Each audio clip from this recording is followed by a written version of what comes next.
You're listening to Later with Mo Kelly on demand from KFI AM 640. And it was a pretty darn good weekend for the box office, not just domestically, but internationally as well.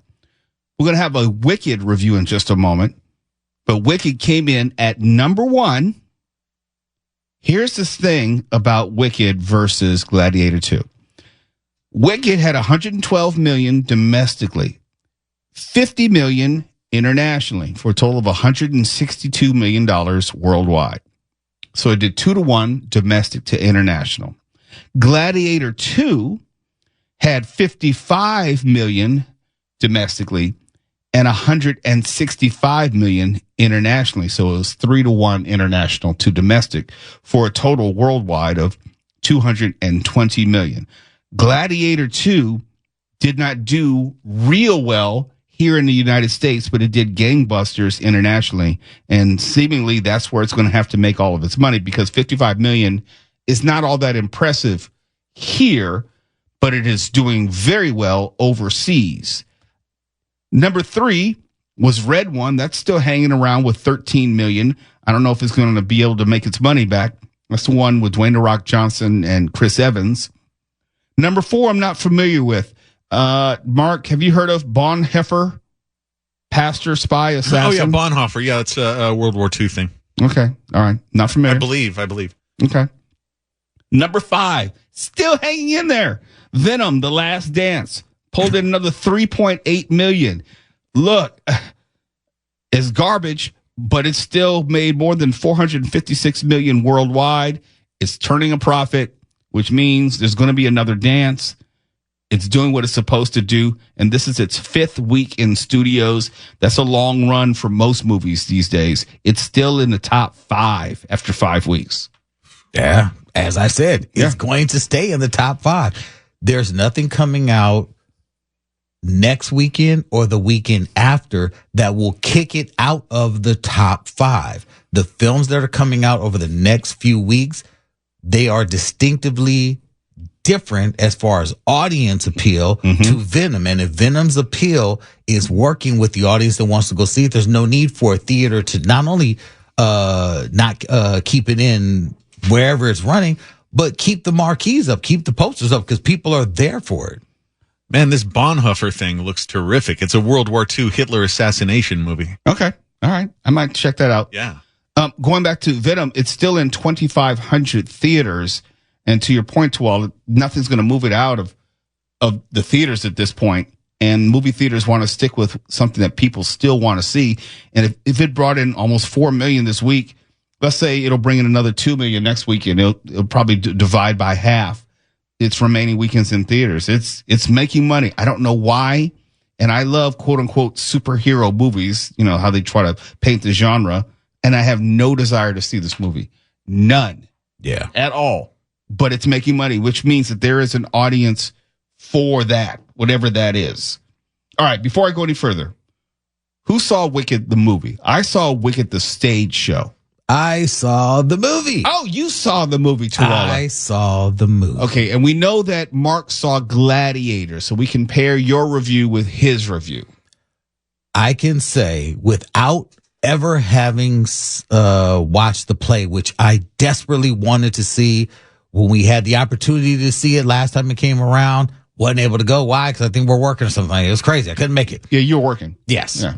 Very, very upset I could not see Wicked on stage. My daughter, she's seen it 3 times already. 3 times! Wait a minute. Your daughter's seen Wicked 3 times. She's seen Hamilton 5 times. Yeah. She's been to Taylor Swift, Beyonce. Is there anything that she does miss? Nah, nothing that she wants to see. She's into the theater and Must be film nice. and stuff, you know. But I went with my daughter and her mother, who both, of course, have seen Wicked, and I wanted their perspective as diehard Wicked fans. Me, myself, watching it as a fan of musicals, films. I've never been to a musical live on stage outside of like Peter and the Wolf and things like that as a kid, but I love musicals. I love everything about them, and this one was no different. The performances in particular, Ariana Grande who I did not know had acting chops like this, she absolutely ate this film alive. Ariana Grande is an absolute star on that screen. Her portrayal as Glinda was phenomenal. Her comedic timing, spot on. She is amazing on screen. And she can sing. Cynthia Erivo, every scene that she was in, you could feel the emotion oozing out of her. Then when you hear her sing, it's next level because your skin tingles. She is angelic in her portrayal of Elphaba. And together, the two of them, there were two distinct moments in this film that I absolutely let the tears roll down. That I was like, oh my God, these performances are incredible. Yeah. This is a film that I will see in theaters again and again because I love seeing the music and the set pieces, the costuming, everything about this film worked. It's not a musical where they're beating you over the head with the music, but all of the musical choices, they work, they push the story along. And from talking to my daughter, it plays very close to the play, which I know a lot of times when you do an adaptation, they have to change things, add a lot of stuff. This one, they did truncate it in order to make this Act 1, because this is Act 1 and Act 2 is the sequel, which comes out the exact same time next year. Question. From what you've seen, because I'm trying to think where Act 1 ended, did it change or influence what you thought or felt about the characters in The Wizard of Oz? Absolutely. Absolutely. Seeing this story and seeing how it really went down, it all depends on who tells the story. All depends on who tells it. Very much like Cobra Kai.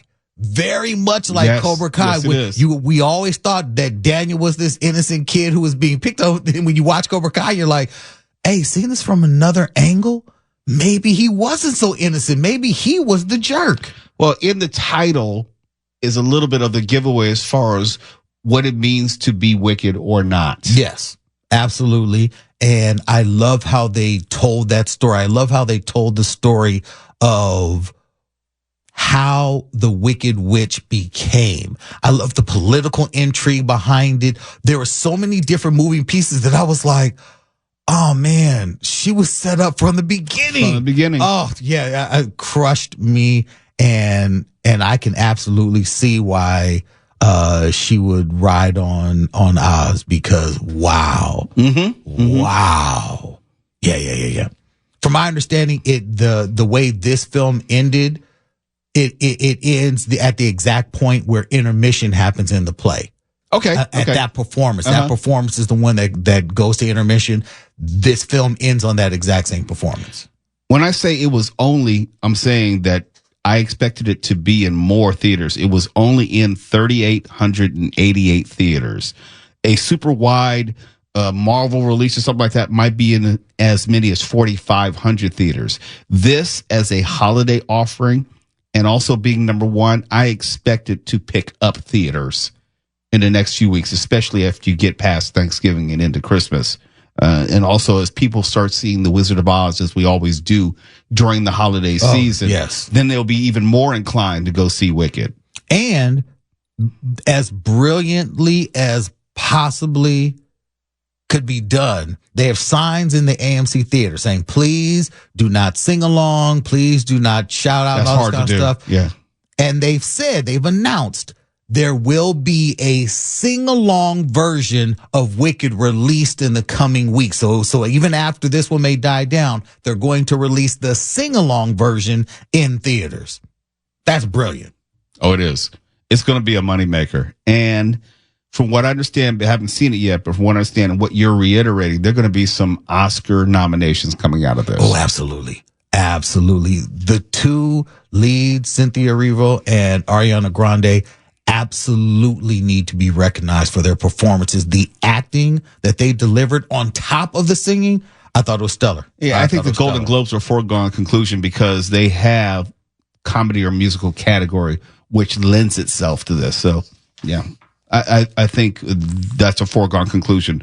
When we come back, we talked about superhero movies and how it's not that people are tired of the genre. They're tired of the bad ones. And we listed the bad ones usually being connected to the Sony Marvel universe. That's the people who made Venom. That's the people who made Morbius. That's the people who made Madam Web. Those are the bad ones.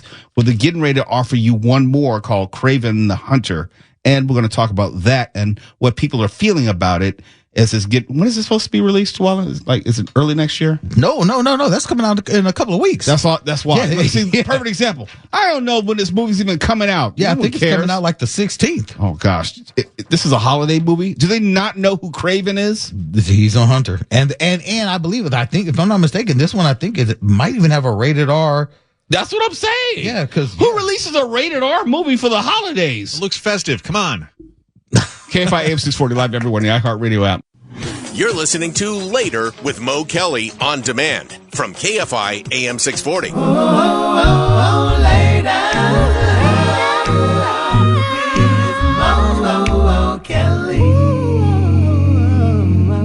Live everywhere on the iHeartRadio app. Okay, let me reset very quickly. There are Marvel movies, and there is the MCU. The MCU is Marvel Productions. That's when you hear names like Kevin Feige. That's Iron Man and Captain America and those guys. That's MCU. When you talk about the Marvel Cinematic Universe, you're talking about those movies. Sony has the rights to Spider-Man. They allow the Marvel Productions to produce the Spider-Man movies, and Sony distributes them. Sony has their own Marvel branded movies, which are not in the MCU, that they produce themselves and they distribute themselves. They have a full-on Spider-Man universe, which does not have any Spider-Man in it. You heard that right. It is a Spider-Man universe in which there is no Spider-Man. It's a rogues gallery. These are low-level villains. They are low-level, not even the best ones. Low-level villains that they've turned into anti-heroes and made movies around. Venom was one of my favorite villains. They have bastardized him. Venom on the movie screen is nothing like Venom in the comics. Venom is a symbiote, and he is drawn to Peter Parker, Spider-Man. The stuff with Tom Hardy is not that. Nonetheless, because they had success with Venom, they've tried to pull out these other Spider-Man villains and make movies around them while never, ever referencing Spider-Man or including Spider-Man. You may have heard of movies like Morbius or Madam Web. There's another installment in Sony's Spider-Man universe, which is getting ready to come out on Twilight tells me December 13th. Yep. And it's Kraven the Hunter. And it's going to star Aaron Taylor Johnson, who I like as an actor. Kraven I like as a character.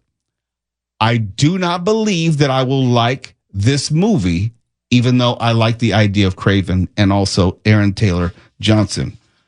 From what I'm hearing, this may be a decent movie, and at the minimum, better than Morbius and better than Madam Web and probably better than any of the Venom movies. The problem is it's going to be a rated R movie, and it's going to be released within the 2 weeks before Christmas. That is where you send movies to die. You don't have R movies released right before Christmas. That's not a movie that people are going to flock to see, especially the first week, which is 12 days before Christmas. Now, if it was a horror film, a Christmas-themed horror film, yes, you could win because there's a whole Violent Night, stuff like that, and those films won. But those films cost like $20 to make, okay? And they made 45. Okay. Yeah. So those films are great multipliers. This is a film that had a big budget, that has all of the superhero fanfare that goes into making a film like this. And it is a character that, unless you are super familiar with the comic books, you don't know who Kraven the Hunter is. Kraven the Hunter is still one of the greatest Spider-Man villains. Granted, he's not a known name to just the average Joe. I'm sorry. He's not. You may know Aaron Taylor Johnson, and if you're a huge fan of his, sure, you may be in this, but how many films has he led that were successful? He has not had a film where it was just him. Godzilla wasn't just him. Yeah. Mm-hmm. You know, he was in Bullet Bullet Train, a whole bunch of stars. Yeah. Brad Pitt was in Bullet Train. All right. So I'm saying, spoiler! This is one of those ones where I'm like, budget is listed at about $150 million. It is unlikely that this movie is going to make its money back. Now, this is still something that I will see, if only because it's rated R. It looks very violent, and I like this character. So this is something I will go see. Venom, Last Dance, no, because they got me the first one, you know, and that's shame on me. You know, second one, that's shame on them. I'm not going for a third bite at Venom. I will never see anything having to do with Morbius ever again, and Madam Web can be burned in effigy. But this one, yeah, I may go see this. Yeah, Madam Web, I saw against all better judgment, and it was worse than I thought it could possibly be. One of the all-time worst comic book movies. But this Craven movie, it looks weirdly violent, like not even comic book violent, weirdly stabby violent. Yeah. I'm not even sure who this movie's for. Yeah, But see, homicidal. Yeah, but it's like the payoff can only be is if Spider-Man is in it and they're doing battle. No, it has the Rhino in it. And that's in the trailer, so that's not really a spoiler. And they've had the Rhino in a small version of the Sony Spider-Verse. Yeah. Rhino doesn't look bad. That's somebody that we've kind of hoped to see come to life for a while, but not sure if it could be done without it being just laugh out loud silly. This looks a little laugh out loud silly. Well, just maybe a little. Maybe a little. I'll see it, but not until maybe the new year. I'm not going to be in the rush to see it. You know, I'll probably catch it on streaming because I know this is a movie which is going to hit streaming by January 1st, 2025. Yeah. I can't argue with I mean, do you see a 4-week run of this movie in theaters? I don't think so. Well, when the director's coming out and pleading with fans of the superhero genre films to go and see it and to give it a chance, that's rough, man. You don't really hear directors coming out begging fans to go see a film and telling fans, hey, don't judge my film against all the other Sony. By name. He listed them by name. By name. He's not even shy. He's like, this is Venom, Morbius, Madam Web. My film is none of those. This is a good movie. That's wow. A little desperate sounding. But not as desperate as the state of Alaska. When we come back, we're going to tell you how Alaska's STD rate has gone through the roof, specifically gonorrhea and chlamydia. Put your hands together for Alaska. You're listening to Later with Mo Kelly on demand from KFI AM 640. I've never been to Alaska. I had the opportunity to go for a fraternity meeting many years ago. Didn't go because I had a scheduling conflict, but I hear it's gorgeous. It's a wonderful place to visit, depending on time of year. So this is nothing against Alaska. I just have to report the news as it is presented in front of me. Did you know, number one, that Alaska only has a population of 733,000 people? And if you want to compare, Denver, Colorado has 713,000. Seattle has 749,000. And San Francisco, here in California, has 808,000. Use that as a reference point. Alaska had the nation's highest rate of gonorrhea last year and the third highest rate of chlamydia across those 700,000 people.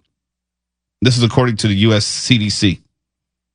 The rankings are from the CDC's newest annual report on STDs, which was released last week. Nationally, as a point of comparison, gonorrhea rates dropped from 7% in 2022 to 2023. Nationally, fewer people were coming down with gonorrhea. Alaska's 2023 rate was also lower than the state's 2022 rate, but the decline was not as precipitous. It was less than 7%. If you didn't know, gonorrhea can cause infertility in women and men, and infections that spread to various parts of the body, and complications can be a problem for babies, including blindness. Alaska's gonorrhea rate dropped from 314 people per 100,000 in 2022 to 310 people per 100,000 last year. That decline was less than 1%. Again, the national average was down 7%. I understand that there's not a lot to do in Alaska, and I don't begrudge people for getting their freak on because it's cold outside and there's not a lot to do. But damn, man, use some protection or something. Everyone go to the doctor at the beginning. Find out what you're dealing with. Have an open conversation. Have that conversation. Have you been tested recently? Do you clap when you walk? Do you have a problem with STDs? Do you have more than 14 partners who all live in the city? Because, there are not that many places where people live in Alaska for 718,000 people. Not a lot. And this is true to form. STD rates are typically higher in Alaska than in other states. In 2010, Alaska had the nation's highest chlamydia rate and the second highest gonorrhea rate. So this is something that Alaska has been excelling at for decades. It has always been near the top, no pun intended, of all STDs. How can you be burning in Alaska? You can. In 2023, Alaska also had syphilis rates higher than the national average. The state was the 11th highest for primary and secondary syphilis. So in other words, not only do they have syphilis, they've had it for a while, and it's progressing. But isn't there only 2 or 3 clubs and bar? Like the bar scene isn't that deep in Alaska. There's not a lot of nightclubs. The friend who went out there to DJ an event, he was like, it was like the only thing popping. So if you're going somewhere to pick up on someone, you're picking up on the same people. All I know is if I were still single and I did visit Alaska, I would not be having sex with anyone. You can't. You can't. They're probably walking around shaking like zombies. No. You can. You can. There's nothing stopping you other than bad judgment. At this point, with this rate of chlamydia and syphilis and everything else, I promise you can look and see the danger signs. You can just look and say hey. So you're saying that people are walking around with open sores on their face? On their faces, on their nether regions, and I promise you, you get down to doing and you're going to say, oh, God, no. Look, far be it from me to chastise someone for their bad decisions while in the heat of the moment, okay? I think we're all adults.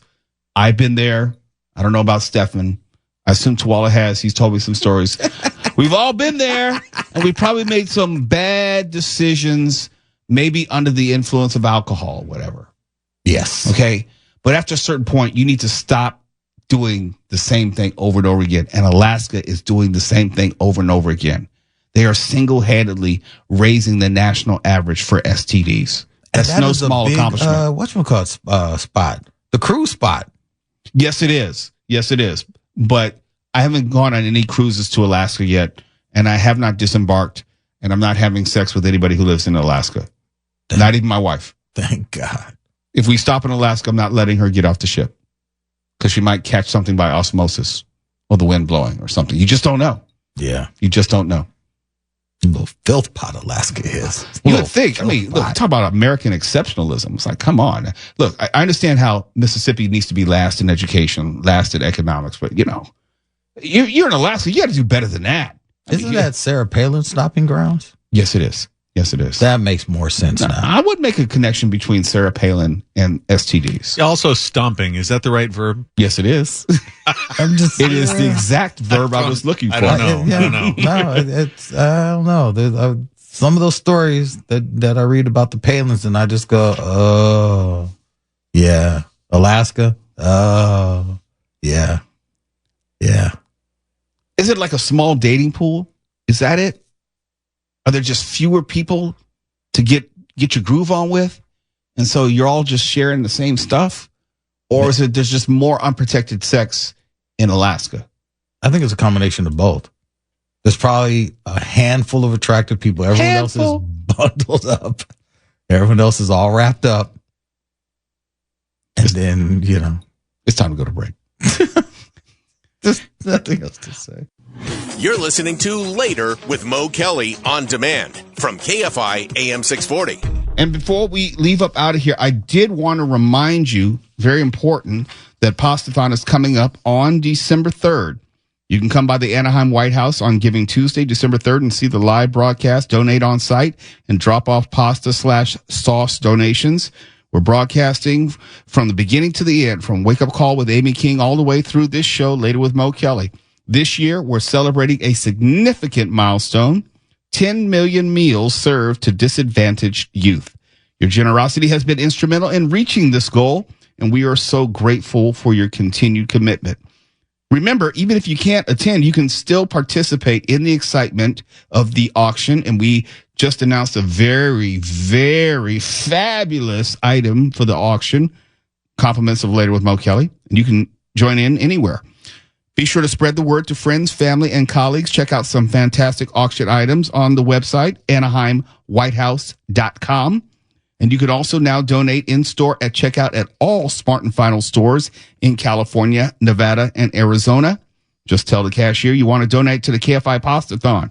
Or you can round up your purchase to donate as well. Every cent is needed and appreciated.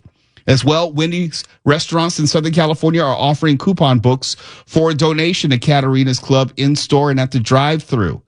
If you didn't hear earlier, just want to let you know that our auction item, and it may not even be listed yet, so you'll get to jump on everyone when it is listed, that Later with Mo Kelly is going to offer this exclusive opportunity to the highest bidder for you to co-host a Friday night show with me from beginning to end. You'll be one of the crew, along with Mark Ronner, Stefan, and Twala Sharp. And you know how we do it on Fridays. If you've ever listened to the show, you know how we do it on Fridays. We do nothing but have fun. We'll have food in the studio, and we'll talk about movies. And if you like, you can engage with callers and even run the movie game yourself if you would like. And you'll be not only a co-host, but a producer of the show. You'll talk about topics that you want to go over, subjects you want to cover. Maybe there's something you want to dialogue with me regarding the world or whatever the subject may be on air. You can do that as well. Whatever it is to your heart's content, but it's going to be our auction item, courtesy of Later with Mo Kelly. You get to co-host with me for the entirety of a Friday night show, all 3 hours. It's one thing to come visit the studios. A lot of people have done that. It's one thing to sit in the chair of the host. A lot of people have done that. Or even come in and sit down and be interviewed for a segment. A lot of people have done that. But not many can say that they've hosted or co-hosted a show on KFI 3 hours long. It's not for the weak at heart. Let me tell you, it's not for everyone. But it could be a great opportunity for someone who maybe loves KFI or would want the opportunity to sit in on the #1 news talk station in America and the #1 streamed station on iHeartRadio app. And it can be yours if the price is right. Highest bidder. It's going to be our auction item. It should be up very soon at KFIAM640.com/Pastathon or at the AnaheimWhitehouse.com, wherever they have the auction items.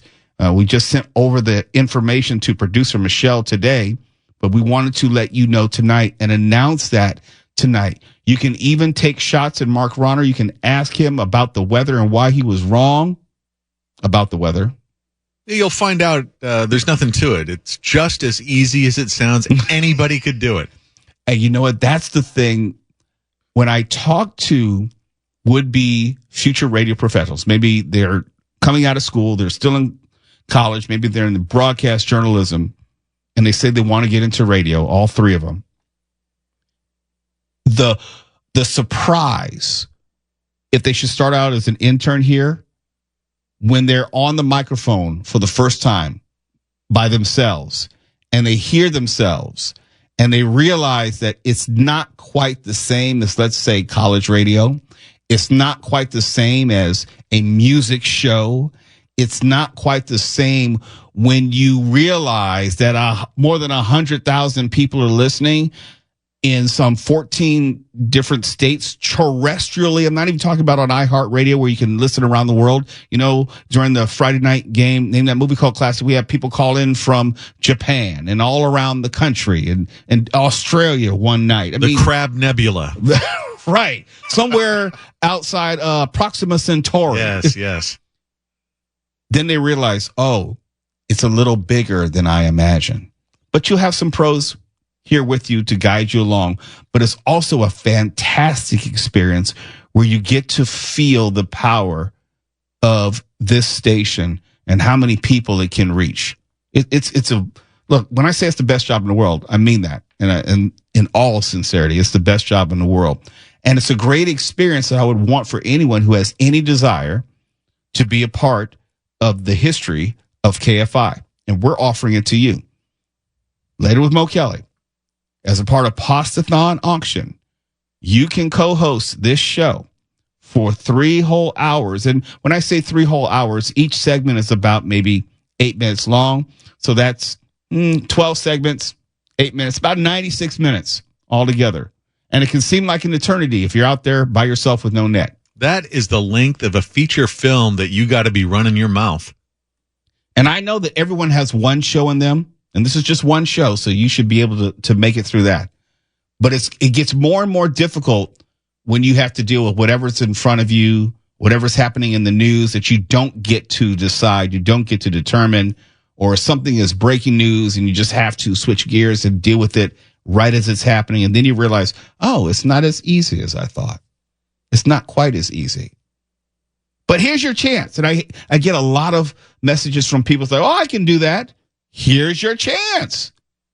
I can do it better than you, Mo. Here's your chance. Literally, put your money where your mouth is. And it's for a great cause. It's for Katarina's Club. And this item will be available to you as the highest bidder. You can co-host Later with Mo Kelly on Friday. Name that movie called Classic.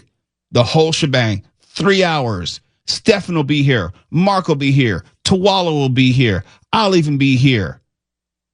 And you will be here too, if you're the person who wants to be part of this. So be on the lookout for that. We'll see you tomorrow. KFI AM 640, live everywhere in the iHeartRadio app. The news has been updated. Click to refresh. KFI. And KOST HD2. Los Angeles, Orange County. Live everywhere on the iHeartRadio.